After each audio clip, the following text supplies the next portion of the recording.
Seja bem-vindo a mais um TikTok e hoje a gente vai falar sobre o terroir. O que é essa palavrinha com o nome de francês? Eu sou a Carla, ela é a Carol, nós somos especialistas em chá e sommeliers da Chá Pra Quê. E o nosso objetivo é formar os novos especialistas em chá do Brasil e empreendedores que estão começando seus negócios aqui. E a gente também quer que você beba mais chá, porque a gente sabe que o chá faz as pessoas mais felizes. Então, sim, beba mais chá, mais camélia sinensis. E a Carol vai explicar o que é o terroir. A gente ouve essa terminologia muito, tanto no vinho, no café, no chocolate, enfim, em bebidas especiais, em alimentos. O conceito de terroir já evoluiu muito. Eu acho que surgiu a partir do vinho, não sei historicamente. Mas a gente vai olhar para o chá, que é o nosso tópico. Enquanto a Carol fala, eu vou fazer aqui o meu chá de um terroir específico, que é da Colômbia. A gente conheceu essa galera na feira da World Tea Expo em Las Vegas. E aqui eles têm um blend, que é o chá preto deles com cacau, que chama Cacao Kisses. Então eu vou preparando enquanto você vai falando aí, tudo bem? Tá bom. Vamos lá. Bom, vamos lá. Terroir. Como a Carla falou, é sempre uma palavra que está associada a bebidas premium ou a produtos agrícolas premium. E se não foi o vinho com que surgiu, com certeza no vinho é que se popularizou. Por exemplo, eu vou dar um exemplo importante de terroir. A região de Maine faz o champanhe. Para ser um champanhe, tem que ser da região do champanhe, tem que ser daquela região. Senão é um vinho espumante. Por que quer dizer terroir? Terroir é uma palavra de origem francesa e que não tem tradução em outros idiomas. Então terroir é terroir em qualquer lugar. Certo. E na origem quer dizer terra cultivada. Ou a terra que foi trabalhada. Isso realmente é um aspecto muito interessante. Porque, às vezes, dentro do conceito do terroir, muita gente acha que é só a ação da natureza. Certo. Que é muito importante. Sim, mas não... importantíssimo. Mas quando você bota o cultivada, significa que você tem a ação do homem. Então, a ação do homem também é muito importante no conceito de terroir. Desde o início até o final. Sempre. Da planta, né? Exatamente. Até porque eu tô aqui só... Por favor, sinta o aroma. Sensacional, né? É, muito bom. Muito interessante. Lembra? Você percebe que é um chá preto encorpado, né? Isso, que é o que eu esperaria de um colombiano, por causa do terroir. Verdade, vamos falar dele. Com aquelas Isso. notas de cacau, que tá muito legal. Eu vou fazendo. Desculpa, mas é que tava muito bom. Então, Tinha que te vamos mostrar. mostrar. Então, o terroir é terra cultivada, mas no nosso conceito, no conceito das bebidas premium, o terroir é aquela identidade, aquela certidão de nascimento daquele chá ou daquele vinho, que leva todas as características da região em que ele foi cultivado. Então você basicamente divide 4 conceitos que estão dentro de terroir. O primeiro é o clima, o segundo é o solo, Certo. o terceiro é o terreno. Tipo de solo. Esses três estão relacionados a aspectos naturais. Perfeito. Uhum. Sendo que o homem ele tem intervenção no terreno Sim. e ele também vai ter intervenção no solo. Uhum. E a quarta é a cultura local. Legal. Né? Que era Só o que o você tinha clima falado. que realmente é Não- 100% a natureza. Impossível você fazer. Dar alguma... Você pode dar uma burlada. É. Às vezes eles dão algumas burladas, mas clima. O que a gente diz clima? Clima, por exemplo, Camellia sinensis gosta de subtropical úmido. Regime de chuvas, regime de ventos. Tudo isso está relacionado ao clima. Ao solo. Solo é componentes do solo, pH do Aspecto solo, químico, pH. quantidade de micro-organismos. O que eu sempre soube é que o ideal da Camellia sinensis é um pH mais ácido, de 4,5 para 5,5, se não me engano, né?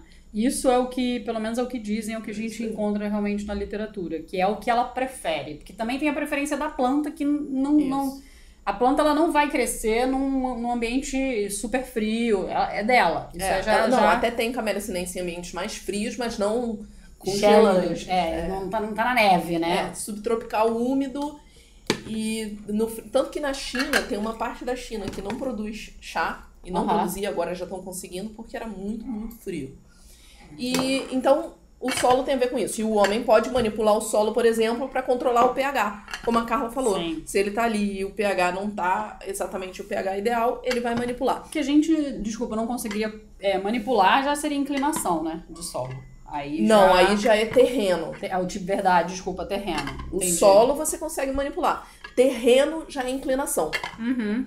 Por que Entendi. a Isso é inclinação importante, viu, galera? Porque é fácil confundir esses conceitos. Claro. É super fácil. A inclinação é super importante porque vai determinar a retenção de água, Perfeito. vai determinar também como aquela camélia sinense, ela precisa de uma profundidade para absorver os nutrientes da terra. Perfeito. Aquela inclinação vai fazer também que não tenha água em excesso, porque a água em excesso vai literalmente alagar. Bióloga. Vai matar a planta. Então, tem plantas que vivem super bem nisso, Isso mas aí. a camélia sinensis não. Então, se você tiver muita água, ela vai afogar, como se fosse isso. É uma questão que existe em ação. Exato. E aí se você tem muita retenção de água, isso vai, não que afogue a camélia sinensis, mas você vai ter um resultado no final, que a gente fala sempre aqui na xícara, porque tudo isso que a Carol tá explicando vai se resumir aqui, né? Mas vamos... Vai trazer uma resposta aqui na xícara. E de sabor. terreno, a gente também entende quais são os cultivos que estão em volta. Uhum. Que isso daí vai Impactam, afetar né? o solo e vai afetar a própria a convivência ali da camélia sinensis com outras plantas. Uhum. A fauna Perfeito, também a fauna. A A gente gente tem o... Você vai falar do Oriental Beauty, né? também, pode falar do O Oriental. Oriental Beauty a gente já falou sobre ele algumas vezes, mas ele é muito No interessante. É um long muito famoso, também do Taiwan, que no Taiwan ele é mordido num período específico, a folha é mordida, picada por um pequeno inseto. E aí, quando o inseto pica a folha, isso faz com que a folha automaticamente reaja e jogue hormônios, enfim, uma quantidade enorme de hormônios que faz com que a planta tente se defender daquele inseto, né? Pra, tipo... A forma da planta dar um tapa na cara do inseto e dizer, pelo amor de Deus, sai daqui. Porque ela tenta afastar ele dessa forma. E isso, depois do processo todo do longo também, que é um processo complexo de manufatura, né, da própria planta, vai conferir certos aspectos. Dizem também muito que o mel tá por conta desses hormônios. Aquelas notas de mel. Ao final. A gente tem, inclusive, um TikTok só sobre o long. Boa. Deem uma olhada. Deem uma olhada. Aqui Vou botar aqui a recomendação. E que essas notas de mel vêm muito por conta da picada desse inseto. É bem interessante. E esse inseto é daquela região. Sim. Então não adianta a gente tentar imitar um Oriental Beauty aqui, que a gente não vai ter aquele inseto. São os chás que são irreproduzíveis, talvez, né? Esse é legal. Porque Tá fechado naquele terroir. porque a gente pode dizer aqui no Brasil, vamos fazer um chá preto, vamos fazer um long, vamos tentar fazer, mas você não vai repetir um Oriental Beauty porque é isso. Talvez aqui a gente tivesse algum outro animal que picasse. E aí a gente cria uma outra coisa completamente diferente. Tá percebendo como é que é importante esse conceito de terroir? E é onde eu acho que o ser humano ele decide ou não interferir também, né? Intervir naquele processo. Isso aí. Esse processo do long é primordial para o resultado final do Oriental Beauty. Então não tem interferência do homem dizendo não vamos deixar que o mosquito pique. Um mosquito não, um insetinho pique, porque ele faz parte daquele ecossistema ali do chá que foi descoberto em algum momento, né? Em algum momento esse processo foi descoberto. Mas a gente também estava falando de inclinação. Inclinação que você falou que está relacionada à drenagem. A gente falou dos cultivos próximos, da fauna que você exemplificou. Verdade. E também, o conceito de terreno também está relacionado ao nível, à altitude. Sim. Nível do mar, Sim. ou se é tantos metros acima do nível do mar. Sim. Tanto que um terroir famoso, que é o Ceylon Tea, que é do Sri Lanka. Maravilhosos. Ele divide os seus terroirs de acordo com altitude. Então, terreno é uma coisa. E a cultura local? No que é cultura local, que é o quarto elemento aí que fecha o conceito do terroir? É o histórico de como aquela comunidade, ela trata a planta desde o plantio, do cultivo, do tratamento dela, até a colheita e manufatura. Sim. Um exemplo muito clássico é Darjeeling, ou Darjeeling. Né? Darjeeling ou Darjeeling. Você tem lá, o chá preto de lá, eles não deixam oxidar tanto quanto um chá preto de Assam, na Índia mesmo, ou chá pretos chineses, ou chás pretos de outros lugares do mundo. Isso já no processo em fábrica, né? A cultura de Darjeeling é que você não oxida tanto, então é um chá preto um pouco menos oxidado. Isso daí é o quê? É a cultura local, é como eles fazem a manufatura daquele chá. E algumas plantações aí, voltando para essa coisa do clima, elas estão mais próximas, digamos assim, tanto clima como altitude, elas estão, né, por exemplo, em Darjeeling você tem algumas próximas ali bem altas. Não, Darjeeling é super alta, né? Super altas. Mas 2.000 metros. Você tem várias, tem umas mais embaixo. As que estão mais embaixo, acho que são as que acabam tendo... Por isso que chamam, que dizem que Darjeeling é como se fosse o champanhe dos chás. Porque confere ao Darjeeling, alguns Darjeelings, não todos, as notas de muscatel que a gente tem, é verdade, semelhante no vinho. Uhum. Então, e isso é devido exatamente a essa altitude, porque você tem ventos é mais frio, é mais alto, então tudo isso impacta, tanto que a gente falou de solo como de temperatura. Olha que interessante, esse teu exemplo é muito bom. Por exemplo, no... Darjeeling é um bom exemplo. Sim, Darjeeling é isso. Porque Darjeeling, isso que você pegou agora é bem interessante, porque, por exemplo, Darjeeling, que é bem único. Sim. Você tem a cordilheira Darjeeling de Jalalapá, então é alto, como a Carla falou. É isso que eu estava querendo dizer, você é tem umas mais altas. Então, estamos falando aqui de terreno. Porque Darjeeling é uma área enorme, não é só um pedacinho, né? Então você tem... no mapa você vai ver um pedacinho, mas enfim. Sim, mas caminhando... Né? Você tem a inclinação das plantações, você tem a cultura local. Sim. E você tem as características de solo e tudo. Por isso que é muito específico. Darjeeling é um excelente exemplo. Quando a gente vai pro Sri Lanka, eu acho que o Sri Lanka, se você prova os chás do Sri Lanka, você consegue ver essa diferença muito clara. Então, a maioria é chás pretos. E se você botar aí uma xícara de chá preto para cada região, você vai perceber a diferença e é sensacional. Por exemplo, Ruhuna, que é nível do mar, onde a planta tende a... Você não tem uma planta que está nascendo em altitudes grandes, então aquela planta ela tem muito mais facilidade para crescer. Ela tem temperaturas mais... Porque uma das coisas que para a planta dificulta, mas no final do processo inteiro da planta, que confere notas e sabores variados, é exatamente a planta que sofre muitas interferências. Então uma planta que de repente passa por muito frio, muito calor, tanto no mesmo dia como ao longo do ano. Por isso que no Sri Lanka... Ainda varia com o ano, ao longo do ano, olha só. Por isso que no Sri Lanka, que ela está bem na linha do Equador, você tem menos variações da planta ao longo do dia e do ano. Do ano, né? E você tem colheita todo ano. Não tem aquela... É um caso específico que você já não vai ter na China, por exemplo. Você tem uma hora que a planta para e ela tem que descansar. No inverno ela descansa. Ela vai pro inverno, ela para. Ela para de render, então ela tem que descansar. Por isso que logo em seguida, quando entra a primeira colheita, são os chás mais caros. Porque ela passou todo o inverno descansando. E aí você vai ter, por exemplo, um chá de Darjeeling, primeira colheita, você vai ter um chá que tá vindo muito mais encorpado. Lógico, não é tão encorpado quanto você tem num Ceylon, porque aquela planta ela sofreu uma série de diversidades para chegar ali que a do Ceylon não sofreu, que ela teve ali um período de vida muito mais confortável, digamos assim.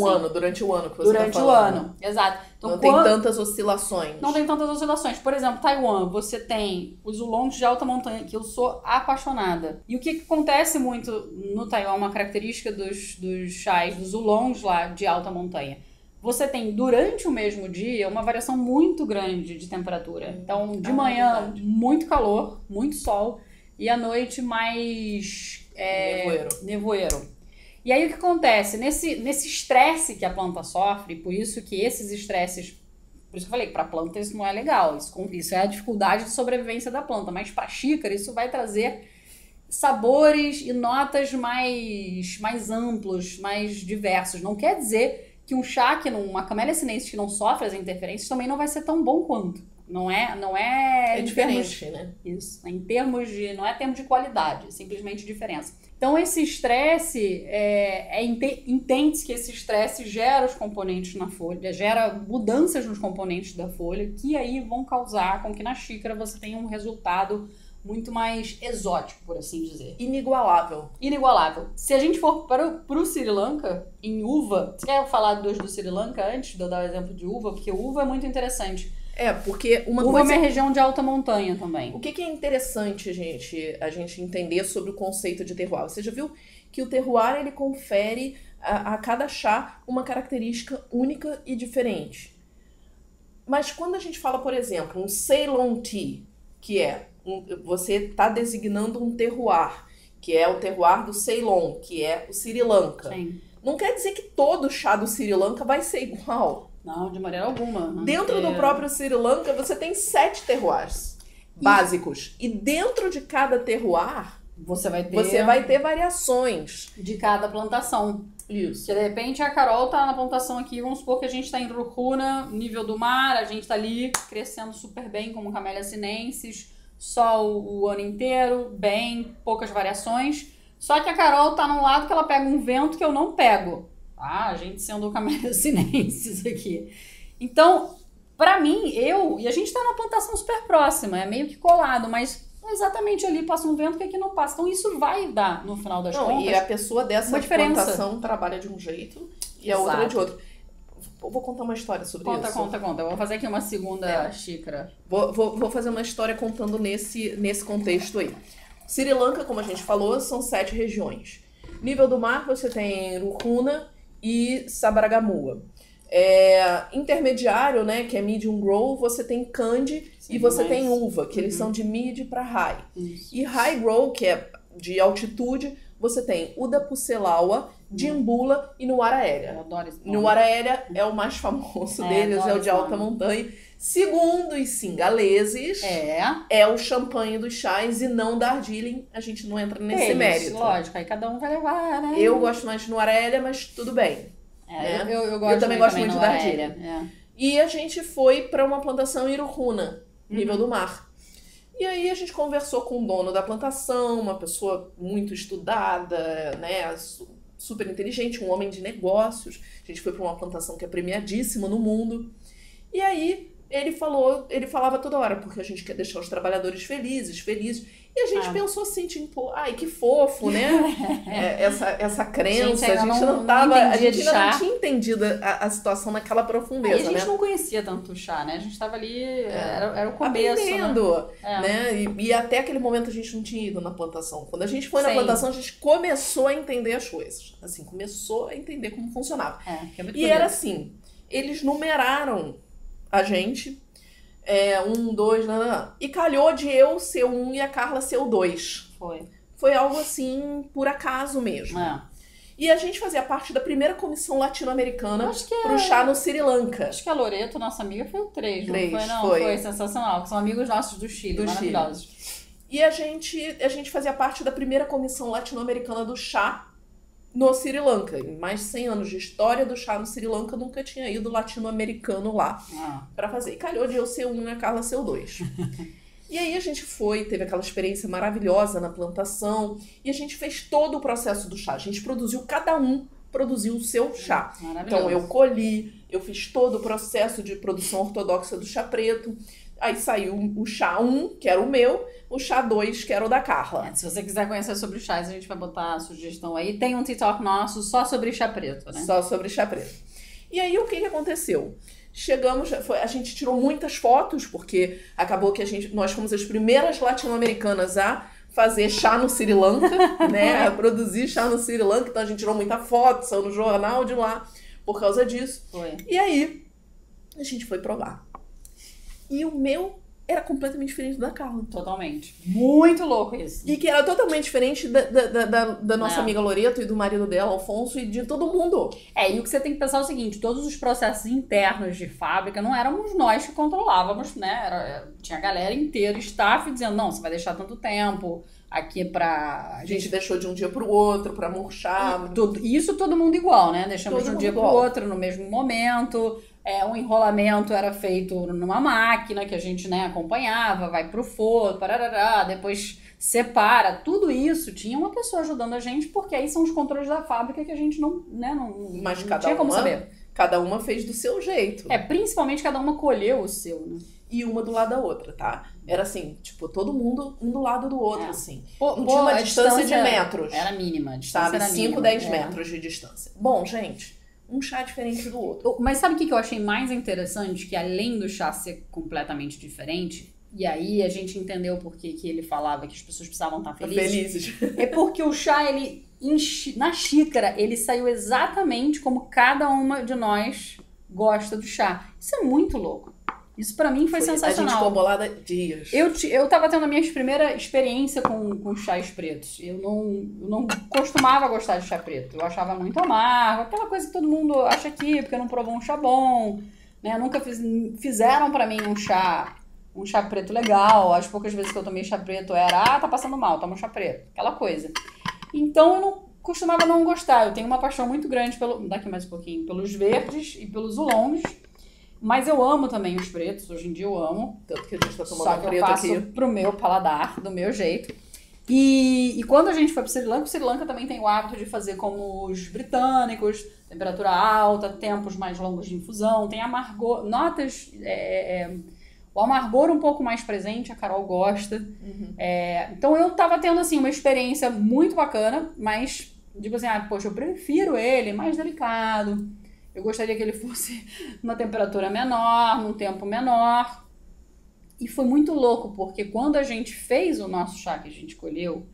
E acabou há pouco tempo. E ele não foi feito pela gente, foi feito no padrão do Sri Lanka, né? A gente colheu e aí a galera fez, vamos fazer aqui pra vocês. A gente colheu e acompanhou o processo, cada uma do seu pedacinho. E o processo na xícara também, né? A infusão não foi feita pela gente. Eles falaram, a gente fez a infusão, agora provem os chás de vocês. A gente provou de todo mundo. E o meu chá era muito mais delicado, as notas eram muito mais suaves do que o seu. O seu era muito mais encorpado, era mais robusto. Gente, ele tinha mais amargor presente. Muito louco isso. Pois é, então você vê como o fator humano realmente conta total no terroir. E a gente, depois daquilo dali, a gente começou a entender. Falou, não é uma coisa meio Haribo. E a gente realmente tem a influência dali, da intenção, da energia na hora de cultivar. Tem, total. A gente aprendeu a dar valor a... Não que a gente não desse, tá? Isso é importante, é que a gente não conhecia.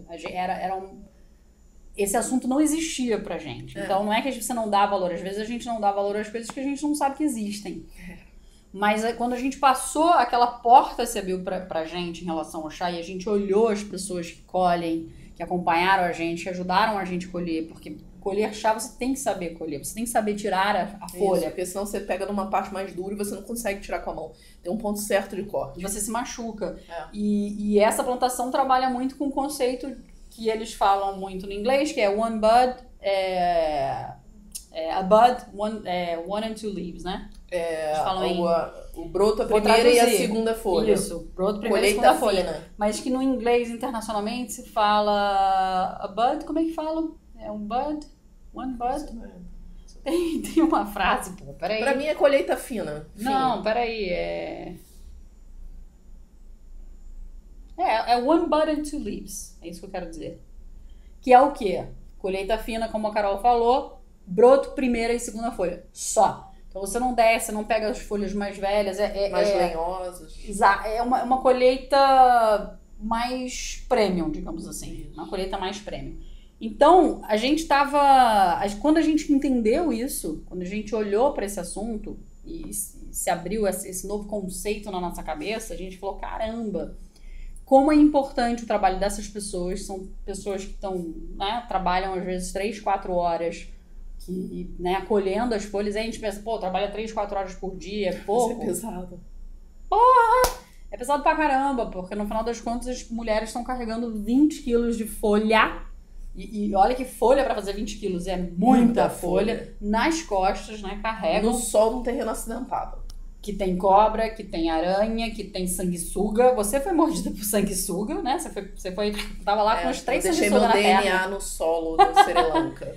Então, aí você se dá conta que quando você tá tomando um chá, como a gente tá tomando agora, aqui tem energia de muita gente que colheu. Isso aí. Por isso que a gente entendeu o que o nosso amigo falou, de que é importante que os trabalhadores sejam felizes. Porque você imagina você colher, é como ir pra cozinha fazer comida. Não dá pra você ir cozinhar, e isso é um passo lá na frente. Também, se eu for pegar meu chá, eu tô de mau humor, pegar a folha pra fazer e tô fazendo aqui infusão, vai ser tudo errado. Sai. Só que essa energia, essa dedicação vem desde lá. Desde quem plantou, colheu, cuidou. Tudo. Do outro lado do mundo. Pessoas que provavelmente a gente nunca mais vai ver ou nunca vai conhecer na vida, né? Porque eu não vou conhecer aqui. A galera que colheu isso aqui na Colômbia, eu nem sei quem é. Mas com certeza tem toda uma energia. Isso não é piração nossa, tá? É verdade. A gente comprovou empiricamente. A gente comprovou empiricamente. Mas e voltando pro terroir, eu queria dizer de uva.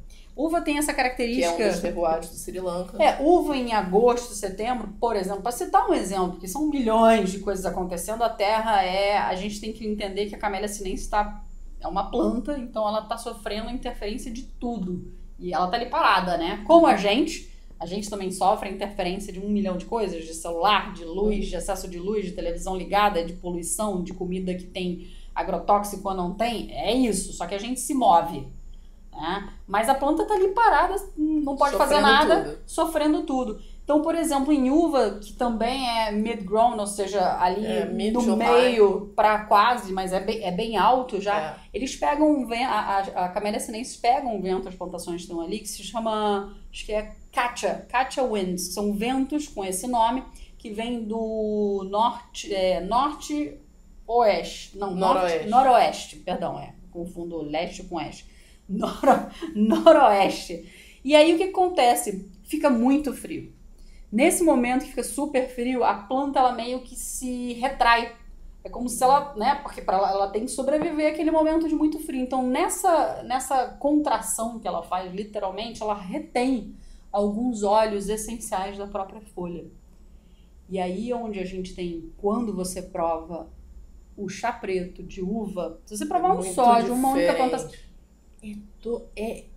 não tem como descrever. Ele é muito diferente de tudo. E tem, no Araélia também tem aquela coisa do champanhe dos chás. Porque no Araélia tem as plantações de eucalipto volta, que dão um mentolado, uma coisa diferente. E esse frescor. E é alto e frio. Que em uva é totalmente diferente de todos. Tem essa coisa exótica que a gente não tem como descrever.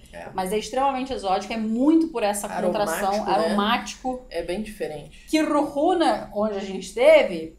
É aquele chá preto forte. Que lembra muito o estilo de Assam, por exemplo. Também, mas ele tem... também é mais baixo. Mas aonde a gente teve, ele tem um frescor que eu acho que a Assam não tem. Não, porque a Assam não tá ali no mar. Exato, e você não tem a floresta, porque Ruhuna, ela tem a floresta de... Como é o nome da Sinharaja. Sinharaja. Ruhuna e Sabaragamua, você tem a floresta de Sinharaja ali, que vai dar também toda a sua característica. Que você sente esse frescor, essa coisa da floresta, da umidade, da árvore, do mato. Você sente isso com uma robustez para o chá preto. Por exemplo, onde a gente sente uma coisa parecida, só que no chá verde, é aqui em registro no pessoal da Yamamaru. E é engraçado que é Camellia sinensis, processado como chá verde. E o chá está no meio da floresta. Agroflorestal, fantástico. Na verdade, você estava falando e eu ia falar. O terroir do Brasil, por exemplo, que é no Vale da Ribeira, é o terroir da Mata Atlântica. E também é muito único, porque em nenhum outro lugar o chá... Não tem Mata Atlântica em outro lugar, né? Só aqui. Sim. E em nenhum outro lugar do mundo o chá é cultivado na região da Mata Atlântica. Então o terroir brasileiro também é um terroir único. O da Colômbia também tem influência da floresta amazônica. Também é um terroir único. E veja que interessante aqui. Tudo isso que a Carla falou é dentro do Sri Lanka. A gente vai fazer provavelmente um TikTok só sobre o Sri Lanka. É muito legal. Dentro do próprio terroir. Então você tem o Ceylon dentro dele, você tem um monte de coisa. Quando você vai para a Índia, também. Sim. A Índia você tem os mais famosos, Darjeeling e Assam. E Nilgiri. Nilgiri é alta montanha, Assam Blue Mountains.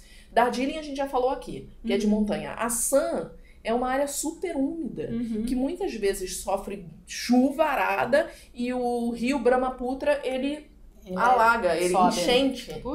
Então, você tem características que você vai provar um chá de Assam e é completamente diferente de Darjeeling. E tudo isso a gente está falando só da Índia. Se eu chegar na China, então, a China, as maiores produções de chá estão no sul da China. Então, você tem a província sudoeste e a província sudeste. E você tem um rio, que eu acho que é o Yangtze, que você tem em cima do rio, embaixo do rio. E aí, chás completamente diferentes, né? Chás completamente diferentes. E isso a gente tá falando só do... Sem contar toda a parte humana, né? Que você falou. De interferência do processamento das folhas pós isso. Porque os chineses processam chás verdes diferente dos japoneses. Cada lugar processa de uma maneira. O chinês faz o oolong de uma forma, o taiwanês faz de outra. Chá preto chá preto não é só um chá preto, é feito de várias formas. Aqui a gente falou já do Batian, né, dos sítios Shimada, eles têm os pés de lixia muito próximos, então isso já confere um sabor diferente. Para a Camellia sinensis está tendo interferência ali das árvores tão perto, então... Isso, interferência de terreno. Total, as plantas estão ali em contato, né, a raízes, tudo, a comunicação toda acontece. Então a plantação é plana. É plana. Eu acho que, se não me engano, quando eles fazem a parte do chá preto de cessar a oxidação, é feito com a lenha com lascas da lixia. Isso vai dar outro sabor. Por isso, quando você prova o chá da Ubatian, é outra coisa. Você também se pergunta, nossa, que chá preto é esse? É você, muito único. Dá uma bugada, porque ele é muito interessante. Ele tem umas notas que você não costuma achar em Assam, em Darjeeling. Ele é diferente, ele também tem a sua característica. Ele tem... É completamente diferente dos chás pretos. Porque a gente também não pode pensar que existe um comum. Cada chá produzido em uma plantação vai ter uma característica específica. Isso é quando a gente martela muito que a gente diz, né? Não é só um chá preto, não é só um chá verde. Imagina, tem trilhões. Eu acho que esse TikTok que tem informação pra caramba é exatamente pra pensar nisso. A gente já falou de todas as regiões e tudo dos países, dentro de cada país você ainda tem subdivisão dentro da própria plantação, uma do lado da outra, são coisas diferentes. E isso tudo ainda varia ao longo do ano. Sim. Um exemplo é, por exemplo, quando você vai para a região ali da Índia e também da China, você tem os Monsoon Tea, que são das monções do período de chuvas, que é um chá mais barato. Sim. E você tem, como a gente já falou, o chá de primavera, que é o mais caro. E você tem o de verão, que é caro, e depois o de outono, que é mais barato, mas isso não quer dizer que é ruim, a gente adora Darjeeling de outono, é maravilhoso. É mais delicado, mais Ou suave. seja, ainda varia ao longo do ano. E um ano pode chover mais do que o outro ano. E isso também muitas vezes influencia no preço. E o tipo de colheita que a gente chama, né? Se colheu broto primeira, segunda, terceira folha, só se colheu broto primeira. Os oolongs também passam muito isso, né? Você tem aqueles oolongs que são de 3 folhas, vão ser oolongs mais caros do que um oolong de uma única folha. Dependendo de qual folha é usada, né? Porque sempre que for as folhas de cima, ele sempre é mais caro. Sempre mais caro. E isso que a gente não falou de todos os terroirs do mundo, tá? Porque a gente tem ainda a Argentina... África, quem mais? Malawi, Estados Unidos Quênia, também tem. Estados Unidos, Havaí. Nos Estados Unidos você também tem. Aqui na América do Sul é Brasil, Argentina, Colômbia e tem algumas plantações na Bolívia. Sim. Na África você tem Malawi e Quênia, que são os dois maiores. Tem. Você também vai ter algumas plantações mais embaixo. Tailândia também produz, Vietnã também produz. Nepal. Austrália também produz. Nepal que tá com um terroir de mais alta montanha que existe, né? Mais de 2.000 metros ali na fronteira com Darjeeling. E tá entrando bem ali na competição com Darjeeling. E quem é que tá despontando agora com o Purple Tea? Que provavelmente vai criar aí uma nova classificação. É Quênia, né? Eu acho que é o Quênia. É o Quênia, que tem... O que é o Purple Tea? É uma camélia sinensis. Vamos fazer um TikTok só sobre ele. Não vou falar. Vou deixar no spoiler. Ou bota no Google. Cara, isso pode ser assim como surgiu o amarelo. Agora, de repente, a gente tem o Purple Tea, que aí é diferente do amarelo. Porque o amarelo é o processamento e aqui a gente tá falando da folha. Na plantação, ela é roxa. Ela é diferente. É lindíssima, é interessante. A gente já provou os Purple Teas. Realmente também bem diferente. Bem diferente. Tanto que é difícil, às vezes, até a gente comparar um chá com o outro, né? Tem o que você gosta mais, mas não necessariamente um é melhor do que o outro. Mas é legal conhecer o terroir e entender, porque à medida que a gente vai provando muitos chás, você começar a provar, você vai dizer, eu adorei aquele oolong que eu comprei uma vez que eu achei numa loja. E de onde que ele era? Era chinês. Aquele outro que eu gostei mais era do Taiwan. Então você começa a perceber. Isso não vai definir, lógico, tudo do seu paladar, o que você gosta. Mas você vai começar a captar as coisas que você gosta mais. Por exemplo, eu tenho a tendência a gostar mais de chás de alta montanha. Isso quer dizer que eu não vou gostar dos chás nível do mar? Lógico que não. Ela gosta de urucuna. Exato, adoro urucuna, mas aí se você tá me falando de um oolong do Taiwan de alta montanha, assim, sou totalmente apaixonada. E tem um motivo pra isso. Porque aí é tudo que aquela planta tá sofrendo que provavelmente confere certas notas que pra mim são interessantes. Carol fala mais sobre esse assunto, porque isso também é um dos tópicos da nossa formação. É um assunto mais complexo, né? É porque bem complexo. Você entrar em cada um dos terroirs, cada um tem a sua característica, cada um tem a sua história, enfim, é muito assunto.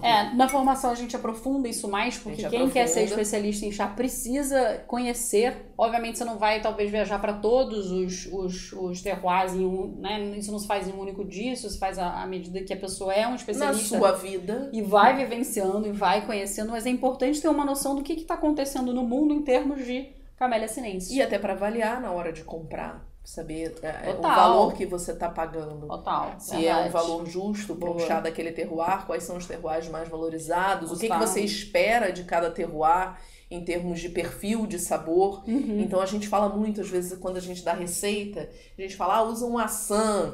Por quê? Porque o assam, ele tem, a gente já sabe qual é o perfil de sabor do assam e ele vai combinar com aquilo ali para fazer um chai. Também. A gente falou, legal um assam, ou também um chá argentino, também é muito bom, porque eles têm sabores bem encorpados que vão se misturar bem. Quem vai trabalhar com blend tem que saber isso também. Verdade, boa. Por exemplo, eu não faria nunca um chai com o Obatian, porque eu tô falando, ou você não faria com Nuarélia ou uva, porque já aí são extremamente exóticos, são chás mais caros.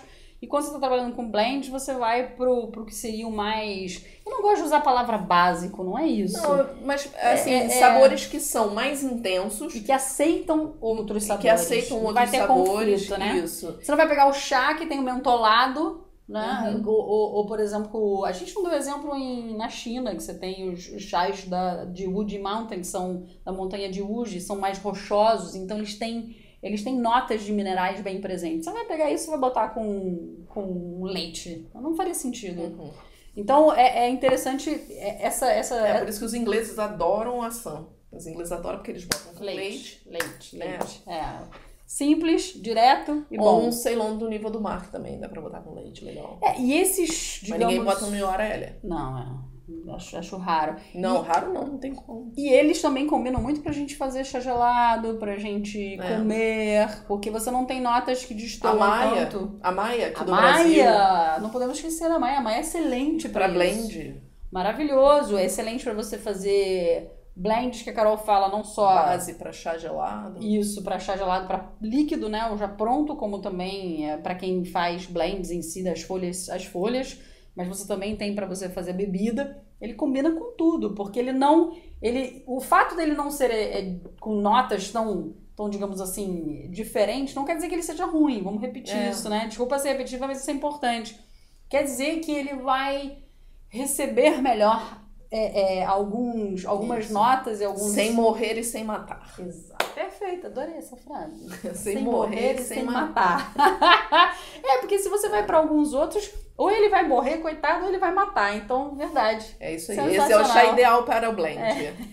Boa. Né? Sem morrer e sem matar. Dá o seu like, bota o sininho aqui para você receber as notificações quando a gente tá botando vídeo. Toda segunda-feira a gente tá ao vivo no Instagram.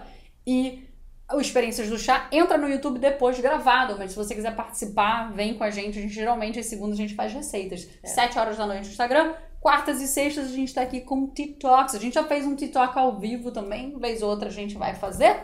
E é isso. Muito obrigado. Muito obrigada. Vocês viram que tem um mundo de chá, literalmente, para vocês descobrirem. Eu sempre faço o desafio. Dá para tomar um chá diferente cada dia da sua vida, se você quiser e puder. Chás, vezes sabe quantos mil anos, né? E esse TikTok a gente explica por que é tudo tão diferente. Você pode provar um de cada. O terroir é maravilhoso. É a mãe natureza interferindo, falando, o ser humano e tudo isso aqui. Aliás, o chá é isso, né? É toda a junção do homem com a terra, o céu, tudo que tá acontecendo. É isso aí. É essa harmonia que a gente tem. É verdade. Gente, até o próximo TikTok. Até mais. Tchau, tchau. Tinha que fazer com a xícara de chá assim, tá? Coisa chique. Não, mas isso a gente já fez no low e no high. Natureza. Faz o vento.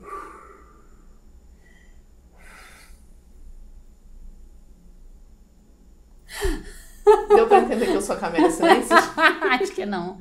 Deu, Acho que não. deu sim. Tinha que estar Aqui assim, é o broto, né? a Não. primeira... Tá, então assim. Broto, primeira e segunda folha. Vai.